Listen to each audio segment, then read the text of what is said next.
Bonjour à tous, bienvenue pour la deuxième partie de la confiance en soi. Vous pouvez bien sûr laisser des commentaires en dessous des vidéos et vous abonner à ma chaîne YouTube, comme ça vous pourrez être notifié dès qu'il y a une nouvelle vidéo. Je sais que vous ne voulez absolument pas en manquer une seule. On continue sur la confiance en soi avec aujourd'hui l'histoire de Colonel Sanders. Colonel Sanders, c'était un Américain qui a démarré ses activités très jeune et qui va avoir un parcours étonnant comme on va le voir aujourd'hui. Colonel Sanders, c'était un petit garçon au début, il est né dans une ferme aux États-Unis. Il a commencé dans un milieu très modeste. Son père est mort quand il avait 6 ans, sa mère était femme de ménage et il avait des frères et sœurs. Bon, quand son père est mort, sa mère, en plus d'être femme de ménage, a dû trouver un job dans une usine la nuit pour essayer de gagner un petit peu plus d'argent pour nourrir sa famille. Le truc, c'est que, étant donné qu'elle travaillait le jour et la nuit, il n'y avait plus personne pour s'occuper des enfants. Et c'est donc Sanders qui s'occupait de ses frères et sœurs. Et il s'est mis notamment à préparer tous les repas pour ses frères et sœurs. Et il a démarré une passion pour la cuisine dès l'âge de 6-8 ans. Il a démarré un premier job dans une ferme à l'âge de 10 ans et petit à petit a accumulé différents métiers dans différents États des États-Unis.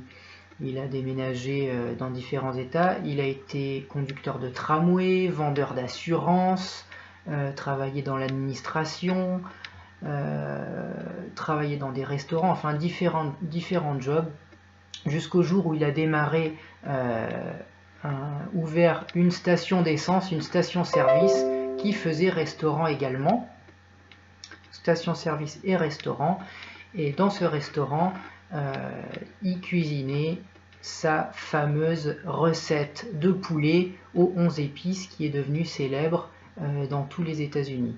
Avec cette célébrité, les camionneurs principalement qui s'arrêtaient à la station-service pour acheter de l'essence, finalement s'y arrêtaient au cours du temps, plus pour venir manger ces plats de poulet que pour prendre de l'essence. À ce moment, Colonel Sanders habitait dans le Kentucky et le gouverneur de cet État lui a remis un titre honorifique de colonel. Il n'était pas du tout colonel dans l'armée, c'était un titre honorifique qui lui a été remis par le gouverneur pour sa contribution à la nourriture américaine grâce à sa célèbre recette de poulet. Voilà, donc ça c'était le début de sa carrière. Mais qui est ce Colonel Sanders? Vous devez vous demander, mais pourquoi il nous parle de celui-là aujourd'hui? Colonel Sanders, je vais vous montrer sa photo.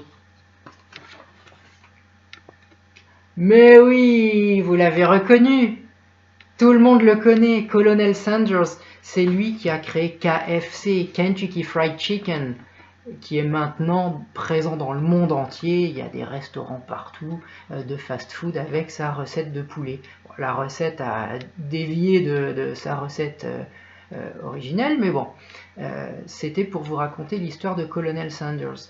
Donc, là encore, comme dans la première partie sur la confiance en soi, on voit une fois de plus quelqu'un qui est parti vraiment de zéro pour arriver à un succès planétaire.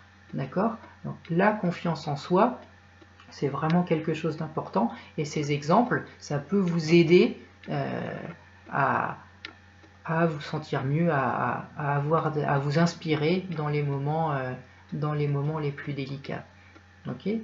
Et dans son parcours, Colonel Sanders a eu plein d'autres aventures, parce que je parlais de la station-service, mais au moment où les affaires commençaient à marcher bien, sa station-service a brûlé, donc il a dû tout recommencer. À chaque fois, il a eu des expériences incroyables, mais finalement, il a eu un succès énorme. Donc ça, c'était l'exemple de KFC. Pour avoir confiance en soi, il est important de se poser des questions centrées sur la solution et non pas sur le problème, parce que c'est pas dans les problèmes qu'on trouve la solution. Il y a un moment, même si la situation est difficile, si on a vraiment beaucoup de problèmes, il faut se forcer et sortir son esprit des problèmes et penser à des choses positives. C'est en pensant à des choses positives, en lâchant prise sur ces problèmes qu'on va trouver des solutions. Si on garde la tête dans le guidon, la tête dans les problèmes, c'est beaucoup plus compliqué de trouver une solution. Ok? Donc, essayez de se poser des questions centrées sur la solution. Sortir des problèmes, sortir la tête et essayer de penser aux solutions. Okay? Une autre chose dont il faut se souvenir, c'est que dans la vie, peu de gens échouent. Peu de gens échouent, mais beaucoup abandonnent. Peu de gens échouent, mais beaucoup abandonnent. Il y a des gens qui ont un objectif, qui veulent essayer de faire quelque chose, mais à la première difficulté ou la deuxième difficulté, ils s'arrêtent. Est-ce que ça s'appelle échouer? Non, c'est pas échouer, c'est abandonner en cours de route. Ils n'ont pas échoué, ils ont abandonné. S'ils avaient continué et continué et continué, peut-être, probablement qu'ils auraient réussi. Le truc, c'est qu'ils ont abandonné en cours de route. Donc ça, c'est important également. Ne jamais abandonner, continuer. On n'échoue pas, on abandonne et on ne veut pas abandonner. Ok ? Un autre exemple, c'est celui d'un bébé qui apprend à marcher. Imaginez que vous êtes parent, vous avez un bébé, le bébé il commence à se lever, il se tient et il tombe. Et il se relève, il essaye de marcher et il tombe. Bon, là, à ce moment-là, en tant que parent, qu'est-ce que vous dites à votre bébé? Vous lui dites bon, laisse tomber, tu n'y arriveras jamais, c'est pas la peine, regarde, tu tombes tout le temps, laisse tomber, n'essaye plus, tu n'arriveras jamais à marcher. Ou alors vous lui dites bah, t'es tombé, ok, bah, recommence, essaye encore, et puis à force d'essayer, essayer, tu vas y arriver. Il y a peut-être des enfants, au bout de 3-4 fois, ils vont arriver à marcher, il y en a peut-être d'autres, il va leur falloir 300 fois pour essayer d'arriver à marcher, mais à l'arrivée, ils vont y arriver. Pourquoi? Parce qu'ils ne vont pas abandonner, ils vont essayer. They will try until, on dit, les Américains disent ça, try until. Essaye jusqu'à ce que tu y arrives. Ne pas abandonner, essayer jusqu'à ce qu'on y arrive. Okay? Donc, peu de gens échouent, mais beaucoup abandonnent. Il faut essayer et continuer et continuer et continuer. Okay?